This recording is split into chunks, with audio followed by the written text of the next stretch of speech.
Keeping the people in our care safe is not just a part of our job, it is the absolute core of our professional duty. In the world of caregiving, the unexpected is always a possibility. An emergency can unfold without warning, transforming a calm and ordinary day into a situation where seconds truly count. It is in these critical moments that our training, our preparedness, and our ability to act with calm confidence can make all the difference. This guide exists for one purpose: to provide you with a clear, simple, and effective playbook for navigating emergencies. It is designed to be a tool you can learn from practice with and rely on when you need it most. Our goal is to replace fear and uncertainty with a structured, confident response. This video will break down various emergency scenarios into manageable steps. We will explore what to do first, what to do next, and how to conclude your response safely. Think of the emergency policies not as a one-time read, but as a constant companion in your work. It is meant to be used in training sessions, in print, and through voice instruction to build muscle memory for these crucial procedures. The information within these pages is designed to empower you, the caregiver, to be a source of stability and safety when chaos threatens. When you are prepared, you can protect not only the residents, your fellow team members, and yourself. A fundamental part of this preparedness involves having your tools ready before you ever need them. This means more than just reading a manual. It means actively participating in drills, knowing where emergency supplies are, and ensuring that emergency kits are fully stocked and accessible, reporting to your lead when supplies are low. List of all emergency contacts can be found in the red emergency folder or wall. Familiarize yourself with these plans and where you can find supplies without a moment's hesitation. By committing to this state of readiness, you transform the abstract idea of safety into a concrete, actionable reality within your facility. Our mission is to ensure that even in the most stressful of circumstances, you are never left wondering what to do. The checklists and protocols outlined here are your roadmap. They have been developed to be straightforward and easy to remember even when your adrenaline is high. Learn them, practice them, and keep them close. Your commitment to mastering this playbook is a direct investment in the well-being and security of every single person you are entrusted to care for. When you act with learned confidence, you create an environment of safety that can withstand any emergency. True preparedness is not a passive state. It is an active, ongoing process that begins long before an alarm ever sounds. The first pillar of this foundation is comprehensive and continuous training. Every caregiver must be proficient in the basics of safety. This includes formal certification in first aid, CPR, which provides the hands-on skills needed to respond to immediate medical crises. Furthermore, every team member must be trained in CPR and first aid within 6 months of employment and every 2 years if you have not taken this training. Text Miranda to sign up for her next class. Classes are free for A+ staff. We must also conduct regular, mandatory training on evacuation procedures. One drills on the 1st of every month and tornado on the 15th of every month, ensuring that everyone knows the specific routes and their individual roles. These skills are perishable. They fade without practice, so we must commit to refreshing them often. The second pillar is the clear and accessible display of emergency contacts. Information that is difficult to find in a crisis is useless. We have red folder hanging at each house on our emergency wall. Emergency protocols and contacts can be found in these. You can also find charting paperwork for falls, suicide watch, and incidents. Please be sure to put protocols back when you have finished reading them. These protocols are essential to follow. The fire department and ambulance services and poison control hotline can be found in the red folder as well. The primary physicians for each resident can be found on fact sheets. You can also find if a resident is a do not resuscitate, DNR, or not on the fact sheet. For residents, their family contacts should be on the face sheet as well, and also within their doctor consult folder for easy access. The third pillar involves the creation and maintenance of robust emergency kits. These kits are our lifeline when normal services are disrupted. Each kit contains a standard set of first aid supplies, including a wide array of bandages, medical tape, antiseptic wipes, and disposable gloves. Beyond medical supplies, the kit should contain practical items like ice packs. You'll also find flashlights, extra batteries, a lantern in the same area. These kits must be stored in the linen closet on the bottom shelf for easy access. Leads check often and report to director when it's low, or add supplies to your grocery list. Finally, the fourth pillar is a reliable communication system designed specifically for emergencies. During a crisis, the ability to quickly disseminate information to the entire team is paramount. This can be achieved through a group chat with staff on duty and management. If anyone is unaware on how to do a group text, please contact your lead or HR to teach you.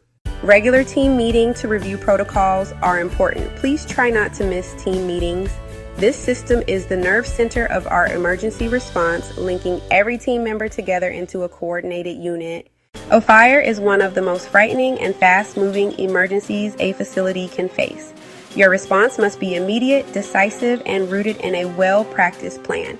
Every single person on the team must know the fire evacuation plan by heart. This means memorizing the locations of all primary exits, secondary exits, not just the front door, not just the back door. All designated exit routes are posted at the front and back door for you to review and familiarize yourself with.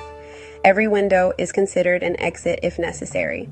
Equipment, furniture, storage boxes. Regular walkthroughs should be conducted to ensure these routes remain clear and accessible throughout a shift. A clear chain of command is critical if more than one person is in home. One person, evacuation residents. One person, designated caller to call 911 immediately. And evacuate guests and visitors. Other staff assist residents, especially those with mobility challenges. If one person is in the home, that person is responsible for getting everyone out, and then call 911.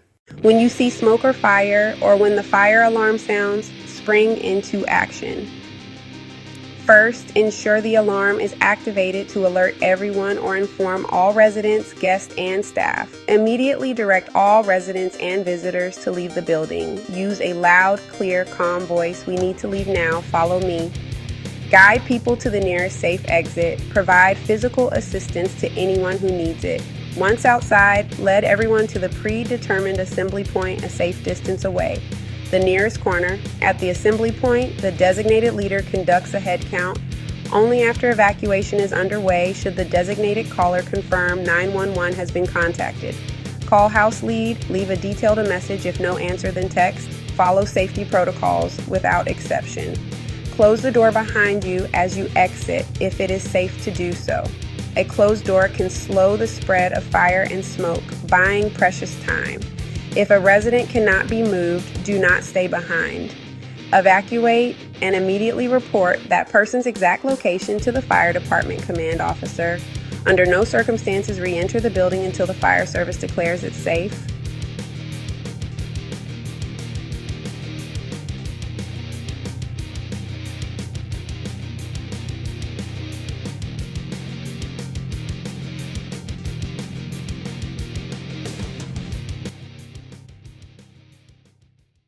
In a medical emergency such as a suspected heart attack, stroke, a person becoming unconscious, your immediate actions can be the bridge between life and death. The first step is always to assess the situation quickly and safely. Check the person for responsiveness. Speak to them in a loud, clear voice and gently tap their shoulder. Are they awake? Are they breathing normally? If the person does not respond, is not breathing, or is only gasping for air, you must assume it is a life-threatening emergency. Your first action is to call 911 immediately. If another person is present, point directly at them and say, "You call 911 now and come back." This direct instruction prevents the bystander effect where everyone assumes someone else has already called. While help is on the way, you must provide immediate care. If you are trained in CPR and the person is not breathing, begin chest compressions without delay. Your goal is to keep oxygenated blood flowing to the brain. If an AED is available nearby, send someone to retrieve it. As soon as the AED arrives, turn it on and follow the audio and visual prompts. The device is designed to be used by lay people and will guide you through every step, including when and if to deliver an electrical shock. Continue to follow the AED's instructions and perform CPR until emergency medical services arrive and take over care. If the person is unconscious but still breathing normally and has no signs of a spinal injury, your priority is to protect their airway. Carefully roll them onto their side into the recovery position. This simple maneuver helps keep their airway open and prevents them from choking on any fluids or their tongue. While you wait for the ambulance to arrive, continue to monitor their breathing closely. Stay by their side, offering reassurance if they regain consciousness, and be prepared to provide updated information to the paramedics as soon as they get there. Your calm presence can be incredibly comforting to the person in distress. When you speak with the 911 dispatcher, it is vital to provide clear and concise information. Be prepared to state your exact address, including any building or room number. Describe the person's condition as accurately as you can. An 80-year-old male is unconscious and not breathing. Explain what care you have provided so far, such as we have started CPR and an AED is in use. If you know of any pre-existing health problems or critical medications, share that information as well. In a separate and parallel action house lead, nurse should be tasked with notifying the resident's family. This person should remain calm and stick to the facts, explaining the situation and the steps that have been taken. Natural disasters arrive in many forms, each requiring a specific and practiced response. While we cannot control the weather or the earth, we can control our actions to maximize safety. For an earthquake, drop, cover, hold on. As soon as you feel the shaking begin, instruct everyone to drop to the ground. This prevents them from being knocked over. Next, take cover under a sturdy piece of furniture, like a heavy desk or a table. Hold on firmly to the leg of that furniture until the shaking has completely stopped. After the shaking ends, carefully guide everyone to a safe, open area. Stay away from buildings, stay away from trees, stay away from power lines. Begin checking for injuries. Remember to avoid using elevators and remain vigilant for aftershocks. In the event of a tornado warning, move everyone to the safest possible shelter inside the building. Move to the lowest level, such as a basement. For Franklin, you would go into the bathrooms. Illinois non-ambulatory residents would go in the hall between room 1 and 2 and close all doors. Stay in interior spaces away from windows, doors, and outside walls. Hallways, closets, bathrooms. Get low to the ground and cover your head and neck with your arms. If possible, provide blankets, pillows, or even mattresses. Stay in the designated shelter area until authorities issue an all clear. When a flood is imminent, move to higher ground. If you're in a single-story building and evacuation isn't possible, go to the highest point inside. Gather essential supplies like your emergency kit. Turn off the main electrical breaker if you can do so safely. Avoid walking through floodwaters. Avoid driving through floodwaters. Never use electrical devices in wet areas. Regardless of the disaster, remain calm and authoritative. Your confidence will help keep residents from panicking. Have a plan that identifies the safest locations for each event, the best places to ride out an earthquake, the designated tornado shelter, and the highest ground for a flood. A power outage can range from a minor inconvenience to a serious emergency, especially in a care facility where residents may rely on electrically powered medical equipment. Your preparedness plan must account for this possibility. The very first step is to maintain an up-to-date list of every resident who depends on electricity for their health and well-being. Oxygen concentrators, nebulizers, power wheelchairs, specialized heating and cooling devices. If we have clients that have these needs, this will also be in the Red Emergency folder. This list allows you to immediately prioritize your checks and deploy backup resources where they are most critically needed. Knowing who is most vulnerable is the cornerstone of an effective response. When the power fails, your actions must be systematic. First, address any immediate risks related to medical equipment. Switch any life-sustaining devices to their battery backups if available, and check the power levels. Second, ensure visibility and safety by distributing flashlights. It is a strict rule to never use candles during a power outage. The open flame poses a significant fire hazard, especially in a stressful and potentially disorienting environment. Once light is established, begin a systematic check on every single resident. Go room by room, ensure they are safe, calm, and not in any immediate distress. The comfort and health of residents are paramount. If the power outage affects the heating or air conditioning systems, you must closely monitor the indoor temperature. In cold weather, provide extra blankets and encourage residents to wear layers. In hot weather, open windows if it is safe to do so. Use manual fans. Provide cool cloths and plenty of water. If the outage is prolonged and temperatures reach dangerous levels, you may need to implement your plan for relocating residents to a designated cooling or warming center. Illinois and Franklin homes are designated stations. If all homes are affected, the community center and nearby hotels are our backup options. Your emergency kit's battery-powered radio will be crucial for receiving updates on the weather and the outage. Throughout the outage, communication is key. Use your designated emergency communication system group text messages to management to keep all staff members informed of the situation. This information should then be relayed to the team. It is also important to proactively communicate with residents' families, especially the families of those who are most vulnerable. Let them know that the power is out, that their loved one is safe, and what steps you are taking to ensure their well-being. This transparency builds trust and reduces anxiety for everyone involved. While we hope to never face a situation involving an active attacker, preparing for such a crisis is a responsible and necessary part of any comprehensive safety plan. The nationally recognized protocol for these events is run, hide, fight. These three actions represent a sequence of options to increase your chances of survival. The first and best option, if there is a clear and safe path of escape, is to run. Your priority is to evacuate the area immediately. Do not hesitate or waste time gathering personal belongings. Your life is more valuable than any object. As you escape, encourage others to leave with you, but do not let their hesitation slow you down. Once you are in a safe location, prevent others from entering the danger zone and call 911 immediately. If running is not a safe option because the attacker is between you and an exit, your next course of action is to hide. The ideal hiding place is a room that you can lock or barricade from the inside. Once inside, turn off all the lights and silence your cell phone completely. Do not just put it on vibrate, as the noise could give away your position.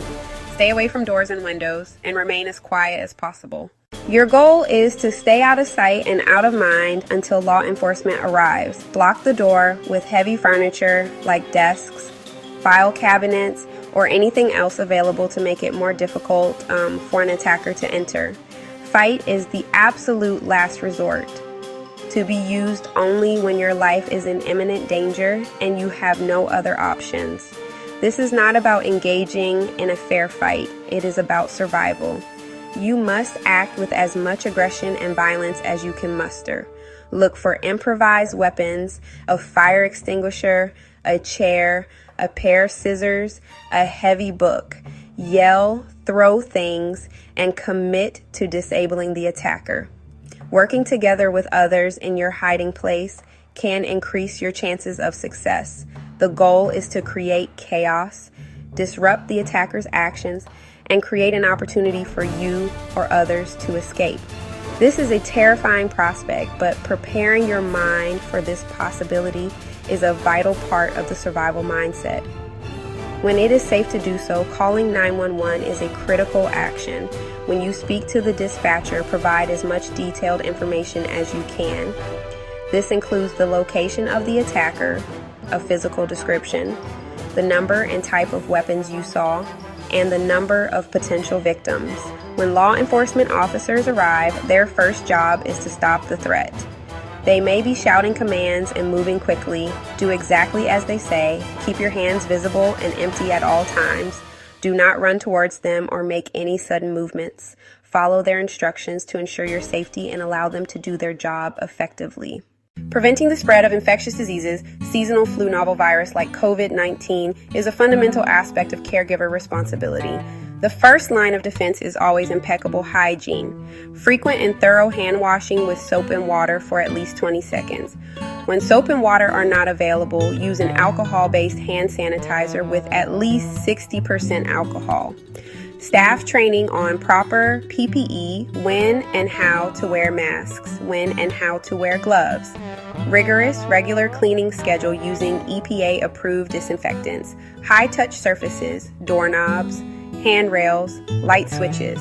When a resident shows symptoms, when a staff member shows symptoms, immediate isolation to prevent an outbreak.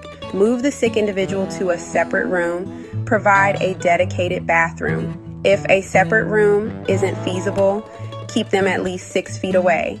Caregivers must use appropriate PPE, gloves, mask, strict hand hygiene before and after every interaction.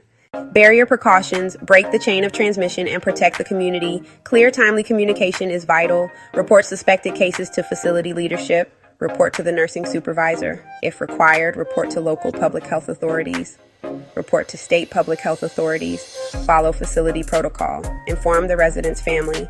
Be clear and factual when communicating. Explain symptoms. Explain the care being provided. Explain the isolation measures. Meticulous documentation matters. Keep a detailed log for the affected individual noting their symptoms, temperature readings, and the dates and times they were observed. Record helps track progression and aids public health officials.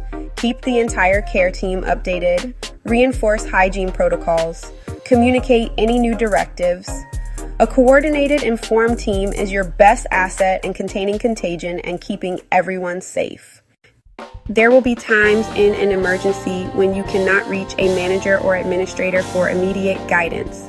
In these moments, the caregiver on duty must step up and take charge. This is a profound responsibility, but it is one that you are prepared for by your diligence in studying the protocols during downtime and attending team meeting, training, and your knowledge of the facility's emergency procedures. Your first duty is to act. Do not freeze or wait for permission. If there is a fire, begin the evacuation. If there is a medical emergency, call 911, start CPR. If a client is not on hospice or doesn't have a DNR, do not resituate on his face sheets. If a resident is DNR, just call 911 and notify them when they come that the residence is a DNR. If they are hospice, call hospice nurse. You must confidently and calmly follow the established protocols that you have studied and or practiced. Your decisive action is the most important factor in ensuring a safe outcome. Follow up with detailed text to Director 262-412-3269, Nurse 262-412-3231, and Lead's emergency backup number are text and call 262-412-3268, call only 262-884-0758, call or text 262-455-6932. These are extreme emergency backup numbers in case of fire, death, or staff medical emergency. The goal is to create a clear and persistent trail of communication that ensures the message gets through as soon as possible. Documentation becomes even more critical when you are acting as the incident leader. As soon as the immediate danger has passed, you must start making detailed notes. Please fill out detailed daily notes and incident report. Write down everything you can remember. In the red folder, you'll find more documentation for falls, suicide watch. Record the time you first noticed the emergency. List every action you took in chronological order. Note the names of any residents or staff involved. Write down the exact time you called 911. Write down any instructions the dispatcher gave you. This contemporaneous record is invaluable. It protects you. It provides a clear picture for administrators when they do become involved. It serves as an official account for any subsequent reports or investigations. Your role as the on-the-ground leader is to maintain stability until formal leadership can take over. This means continuing to follow procedures, keeping residents calm. You are the eyes and ears of the administration during the crisis. Your calm demeanor, adherence to protocol, thorough communication efforts, Remember that your training has prepared you for this. Trust the procedures. Trust your skills. Lead with the primary goal of protecting every single person in your care. Emergency plans that exist only on paper are not plans, they are wishes. To be effective, they must be brought to life through constant review, regular practice, meticulous documentation.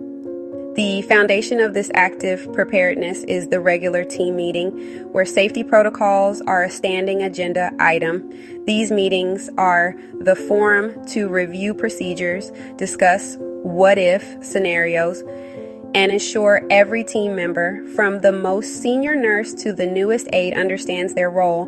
This is the time to ask questions, clarify confusing points, and collectively strengthen the team's knowledge base before a crisis ever hits.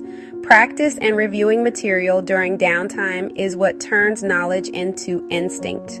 Drills should be treated with the seriousness of a real event. They allow us to identify weaknesses in our plan, a blocked exit, a malfunctioning alarm, or confusion about roles in a low-stakes environment. After each drill, a fire or tornado drill form should be filled out and what could be improved or what worked well. This cycle of practice and review is what builds the muscle memory required for a swift and effective response under pressure.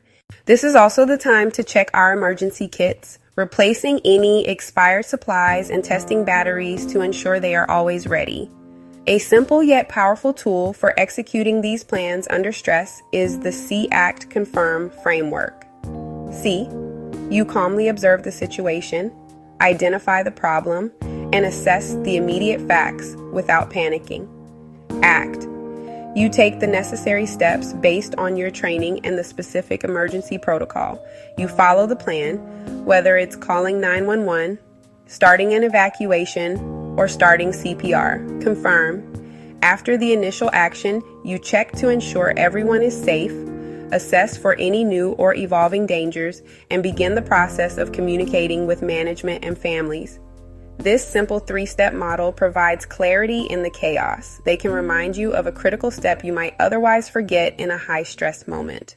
After any emergency, documentation is the final crucial step. If you don't write or chart it, it didn't happen. Every incident, no matter how small, must be recorded in the facility's incident log, daily log, and, if applicable, in the resident's file. The report should be factual, objective, and clear, detailing the who, what, where, when, and why of the event, as well as the actions taken and the final outcome. This creates a record for review and continuous improvement.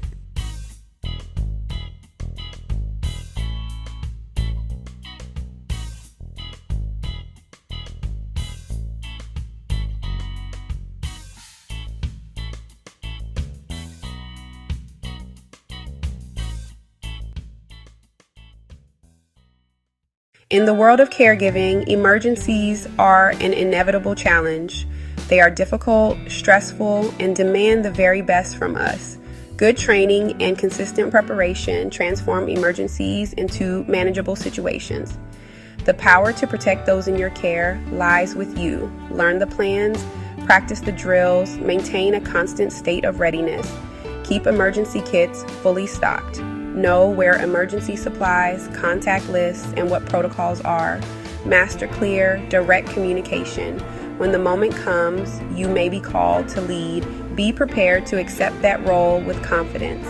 Your actions in the first seconds and minutes matter. Your calmness is your most powerful tool. A steady tone and confident actions reassure residents. They also guide your team. Act fast to mitigate danger. Act with clarity from practice, not panic. Move people to safety. Call for help when needed. Provide truthful, factual information to dispatchers and responders. Teamwork multiplies your impact. Help each other to create a stronger, resilient response. After the crisis, your responsibilities continue. Meticulously record what happened and what you did. Documentation is not just paperwork. It's a vital tool for learning and improving systems. It ensures accountability. It provides data to make the facility safer. Never re-enter a dangerous area. Wait for the all clear from officials. Confirm the safety and well-being of every person. Communicate with management and families to close the loop. This guide is your constant resource. Read it often. Use it as the foundation for training and drills. Share its lessons with new staff to build a unified culture of safety. These steps are your playbook for protecting the vulnerable. Internalize the protocols to become a guardian of safety and a beacon of calm. Remember, stay calm, act with purpose, and confirm safety. Your dedication keeps those in your care secure. Thanks for being amazing caregivers and for ensuring safety is priority for everyone. Have an absolutely wonderfully blessed day.